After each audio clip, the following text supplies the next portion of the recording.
നമസ്കാരം, ജന്മഭൂമിയിലേക്ക് സ്വാഗതം. വാർത്തകൾ ചുരുക്കത്തിൽ.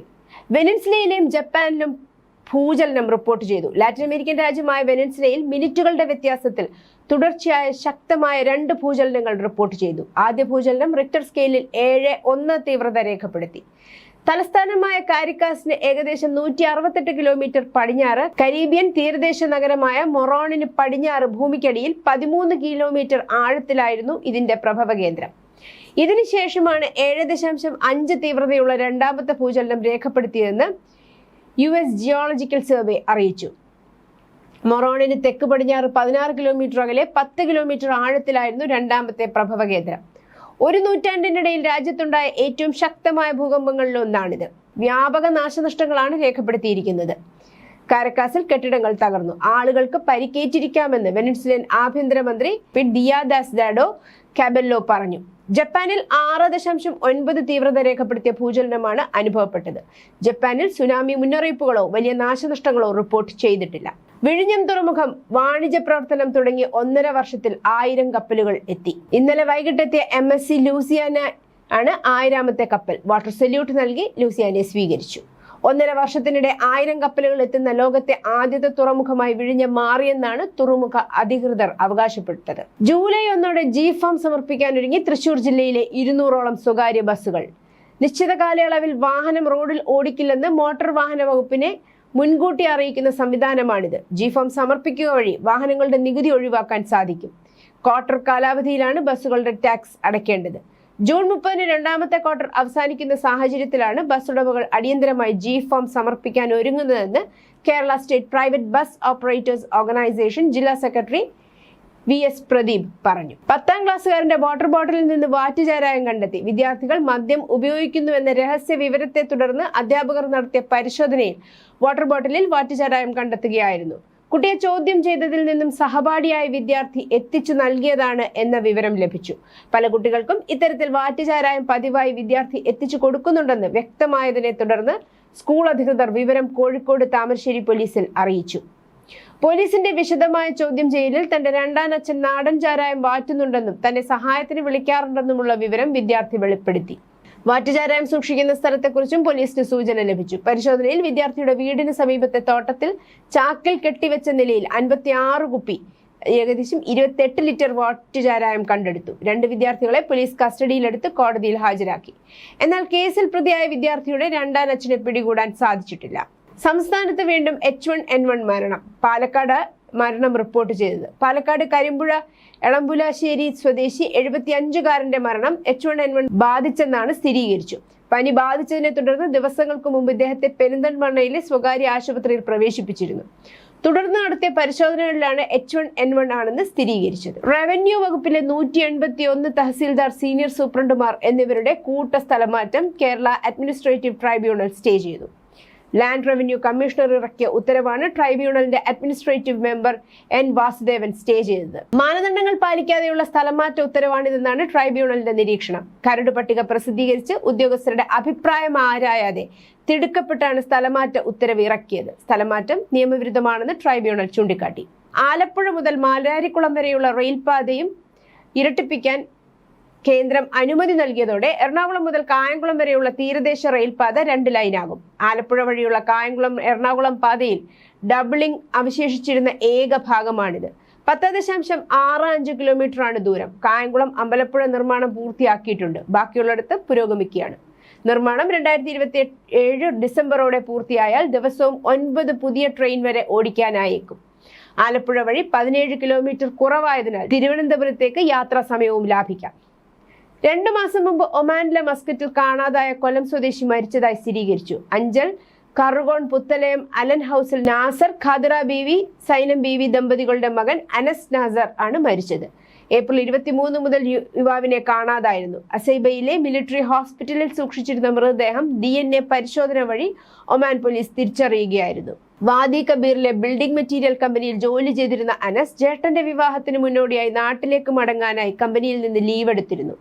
മബേല സനയിൽ ജോലി ചെയ്തിരുന്ന സഹോദരൻ ഐമൻ ഷായുടെ അടുക്കലെത്തുകയും ഏപ്രിൽ 22-ന് അനസിനെ മസ്കറ്റ് വിമാനത്താവളത്തിൽ കൊണ്ടുചെന്നാക്കുകയും ചെയ്തതായാണ് വിവരം. പിറ്റേന്ന് നാട്ടിലെത്താത്തതിനെ തുടർന്ന് തിരച്ചിൽ നടത്തുകയും ഏപ്രിൽ 23-ന് അനസിന്റെ സ്പോൺസർ പോലീസിൽ പരാതി നൽകുകയും ചെയ്തു. കൊട്ടാരക്കരയിലെ അപകടത്തെ തുടർന്ന് വാഹനങ്ങളുടെ ഫിറ്റ്നസ് കളികളും പിന്നാമ്പുറ ഇടപാടുകളും കൂടുതൽ പുറത്തുവരുന്നു. ഈ അപകടത്തോടെ മോട്ടോർ വാഹന വകുപ്പിൽ ഉദ്യോഗസ്ഥർ തമ്മിൽ ചേരിതിരിഞ്ഞു. എൻഫോഴ്സ്മെന്റ് വിഭാഗത്തിന്റെ പരിശോധനാ കുറവ് മൂലമാണ് ജില്ലയിൽ ടിപ്പറുകൾ വാഴുന്നതെന്നും എൻഫോഴ്സ്മെന്റ് വിഭാഗത്തിന്റെ പ്രവർത്തനം ടിപ്പർ ലോറികൾക്ക് യഥേഷ്ടം വിഹരിക്കാൻ സൗകര്യം ഒരുക്കുക മാത്രമാണെന്നും ആരോപിക്കുകയാണ് മോട്ടോർ വാഹന വകുപ്പിലെ മറുവിഭാഗം. GPS വാഹൻ വെബ്സൈറ്റിൽ സുരക്ഷാ മിത്ര എന്ന സംവിധാനവുമായി ടാഗ് ചെയ്താൽ മാത്രമേ ഫിറ്റ്നസ് നടപടികൾ പൂർത്തിയാവുകയുള്ളൂ.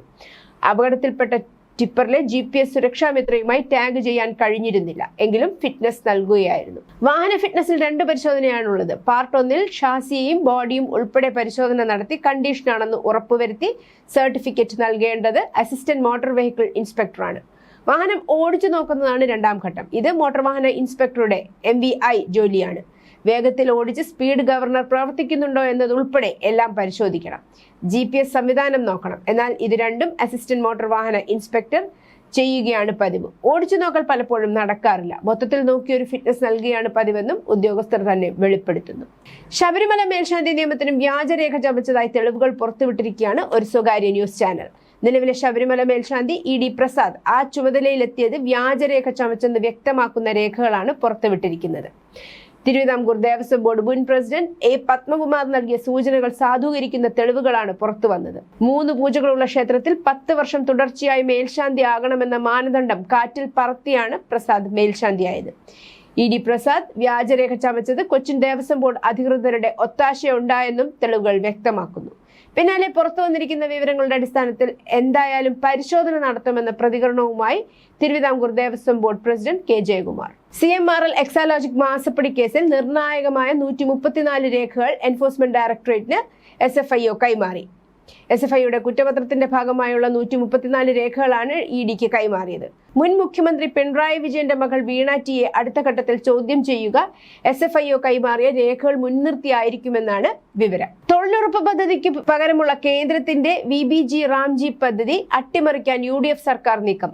പദ്ധതിക്കുള്ള സംസ്ഥാന വിഹിതം വെട്ടിക്കുറച്ച സർക്കാർ കരാർ ജീവനക്കാരുടെ കാലാവധിയും 2 വർഷത്തിൽ നിന്ന് 6 മാസമായി കുറച്ചു.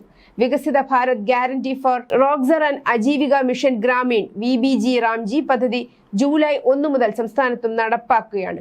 കേന്ദ്ര വിജ്ഞാപനം വന്നു. തൊഴിലുറപ്പ് പദ്ധതിയിൽ പ്രതിവർഷം ഒരു കുടുംബത്തിന് 100 ദിവസം തൊഴിൽ ലഭിച്ചിടത്ത് പുതിയ പദ്ധതിയിൽ 125 ദിവസം ലഭിക്കും. എന്നാൽ അതിനുള്ള സാമ്പത്തിക വിഹിതം സംസ്ഥാന സർക്കാർ വകയിരുത്തിയിട്ടില്ല. ഇഷ്ടദേവീദേവന്മാരുടെയും ബലിദാനികളുടെയും പേരിൽ ചെയ്ത സത്യപ്രതിജ്ഞ കോടതി അസാധുവാക്കി. മണിക്കൂറുകൾക്കകം തിരുവനന്തപുരം കോർപ്പറേഷനിലെ BJP കൗൺസിലർമാർ ദൈവനാമത്തിൽ സത്യപ്രതിജ്ഞ ചെയ്ത് യോഗ്യത നേടി. 20 പേരാണ് വീണ്ടും സത്യപ്രതിജ്ഞ ചെയ്യണമെന്ന് കോടതി നിർദ്ദേശിച്ചത്. ഡെപ്യൂട്ടി മേയർ ആശാനാഥ് അടക്കം 19 പേർ ഇന്നലെ വൈകിട്ട് വീണ്ടും സത്യപ്രതിജ്ഞ ചെയ്തു. മേയർ VV രാജേഷിന്റെ മുമ്പിലായിരുന്നു സത്യപ്രതിജ്ഞ. Vazhottukonam councillor R. സുഗതൻ കാപ്പ കേസിൽപ്പെട്ട് കരുതൽ തടങ്കലിലായതിനാൽ സത്യപ്രതിജ്ഞ ചെയ്യാനായില്ല. 4:30 സത്യപ്രതിജ്ഞ ചടങ്ങ് തുടങ്ങി. 5 മണിക്ക് ചടങ്ങ് അവസാനിച്ച ശേഷം കൗൺസിലർമാർ ചായ കുടിച്ചു പിരിഞ്ഞു.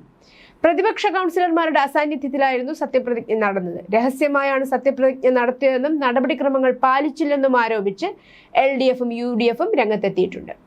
രാജ്യവ്യാപകമായി സംഘടിപ്പിച്ച നീറ്റ് പുനഃപരീക്ഷ ക്രമബദ്ധമായും സുരക്ഷിതമായും പൂർത്തിയാക്കിയതിന് കേന്ദ്ര സർക്കാർ സംവിധാനങ്ങളെ പ്രധാനമന്ത്രി നരേന്ദ്രമോദി അഭിനന്ദിച്ചു. ബുധനാഴ്ച ചേർന്ന കേന്ദ്ര മന്ത്രിസഭാ യോഗത്തിലാണ് പരീക്ഷ നടത്തിപ്പിനെ കുറിച്ച് അദ്ദേഹം പ്രത്യേക പരാമർശം നടത്തിയത്. പശ്ചിമ ബംഗാളിലെ കൊൽക്കത്തയിൽ വ്യവസായ മേഖലയായ തരാതലിലെ നിർമ്മാണത്തിലിരുന്ന 3 നില ഗോഡൌൺ തകർന്നു വീണ് 3 തൊഴിലാളികൾ മരിച്ചു. അപകടത്തിൽ നിരവധി പേർക്ക് പരിക്കേറ്റതോടൊപ്പം അവശിഷ്ടങ്ങൾക്കിടയിൽ ഇനിയും തൊഴിലാളികൾ കുടുങ്ങിക്കിടക്കുന്നതായാണ് വിവരം. ഇന്നലെ ഉച്ചയോടെയാണ് കെട്ടിടം വൻ ശബ്ദത്തോടെ തകർന്നു വീണത്. സംഭവ സമയത്ത് 50 മുതൽ 60 വരെ തൊഴിലാളികൾ നിർമ്മാണ പ്രവർത്തനങ്ങളിൽ ഏർപ്പെട്ടിരുന്നതായി അധികൃതർ അറിയിച്ചു. രക്ഷാപ്രവർത്തനത്തിനിടെ 21 പേരെ പുറത്തെടുത്തെങ്കിലും 3 പേരുടെ ജീവൻ രക്ഷിക്കാനായില്ല. പരിക്കേറ്റവരിൽ 15 പേരെ സമീപത്തെ ആശുപത്രികളിൽ പ്രവേശിപ്പിച്ചു. തരാഡാലയിലെ ഒരു ഗോഡൌൺ ഷെഡ് തകർന്നതിനെ തുടർന്ന് അന്വേഷിക്കാൻ കൊൽക്കത്ത സർക്കാർ അസിസ്റ്റന്റ് കമ്മീഷണർ ജോയ് സുർജ മുഖർജിയുടെ നേതൃത്വത്തിൽ ഒരു പ്രത്യേക അന്വേഷണ സംഘം രൂപീകരിച്ചു. ഔദ്യോഗിക പ്രസ്താവന പ്രകാരം assistant police commissioner Joy Surja മുഖർജിയായിരിക്കും SITയുടെ തലവൻ. ഹോമിസൈഡ് സ്ക്വാഡിന്റെ DD officer in charge inspector Debasis ദത്തിയും. ഇന്ത്യൻ പൗരന്മാർക്ക് മാത്രമേ പാസ്പോർട്ട് നൽകൂ, എന്നിരുന്നാലും പാസ്പോർട്ട് പൗരത്വം സ്ഥാപിക്കുന്ന ഒരു രേഖയല്ലെന്ന് വിദേശകാര്യ മന്ത്രാലയം ഇപ്പോൾ വ്യക്തമാക്കിയിട്ടുണ്ട്. 14ാമത് പാസ്പോർട്ട് സേവാ ദിവസമാണ് വിദേശകാര്യ മന്ത്രാലയം പ്രഖ്യാപനം നടത്താൻ തെരഞ്ഞെടുത്തത്. ജൂൺ 22-ന് അമൃത്സറിൽ ഇറങ്ങാൻ ശ്രമിക്കുന്നതിനിടെ ഒരു വിമാനം പാകിസ്ഥാന്റെ ലാഹോർ വ്യോമാതിർത്തിയിൽ പ്രവേശിച്ചതിനെ തുടർന്ന് directorate general of civil aviation DGCA air India വിമാനത്തിലെ ഓപ്പറേറ്റിംഗ് ക്രൂവിന്റെയും ഒരു എയർ ട്രാഫിക് കൺട്രോളറുടെയും പട്ടിക നീക്കം ചെയ്തതായി അധികൃതർ അറിയിച്ചു. സംഭവം റിപ്പോർട്ട് ചെയ്യുന്നതിൽ പരാജയപ്പെട്ടതിന് ജീവനക്കാർക്കും ബന്ധപ്പെട്ട എയർ ട്രാഫിക് കൺട്രോളർമാർക്കുമെതിരെ ഇടക്കാല നടപടി സ്വീകരിച്ചതായി റെഗുലേറ്റർ അറിയിച്ചു.